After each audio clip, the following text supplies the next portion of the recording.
ভয়াবহ দাবানলে বিপর্যস্ত ইসরায়েল এবার বন্যার কবলে হাবুডুবু। দাবানলের রেশ না কাটতেই এবার বন্যার কবলে পড়েছে ইসরায়েল। রোববার ৪ মে থেকে দক্ষিণ ইসরায়েলের বেশ কিছু অংশ প্লাবিত হতে শুরু করে।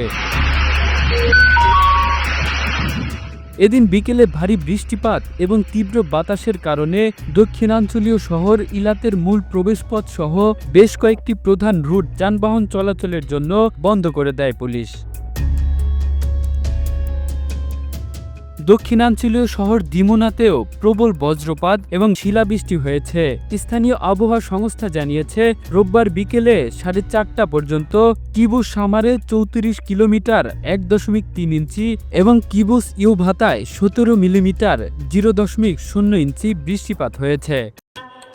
কি পাসপোর্ট করার ভয়ে বিদেশ যেতে পারছেন না? অনেক ঝামেলা মনে হচ্ছে? তাহলে ভয়ের কিছু নেই, আপনার পাসপোর্টটি আমরাই করে দিতে পারবো।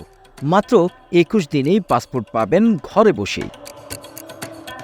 আর এর জন্য যে সকল ডকুমেন্টস আমাদেরকে দিবেন, আপনার জাতীয় পরিচয়পত্রের সামনে ও পেছনে স্পষ্ট ছবি তুলুন।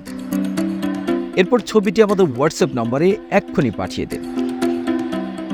আমরা আপনাকে সামারি পেজ দেব। আপনার টাকা আপনি ব্যাংকে জমা দিবেন। যে কোনো প্রয়োজনে আমাদের হোয়াটসঅ্যাপ নম্বরে যোগাযোগ করুন। পুলিশ জনসাধারণকে বন্যা কবলিত এলাকায় না যাওয়ার আহ্বান জানিয়েছে। কর্তৃপক্ষ জোর দিয়ে বলেছে, প্লাবিত রাস্তা, ঝর্ণা বা জলাশয়ের কাছে যাওয়া বা পার হওয়া নিষিদ্ধ এবং এটি করা জীবনের জন্য হুমকি স্বরূপ।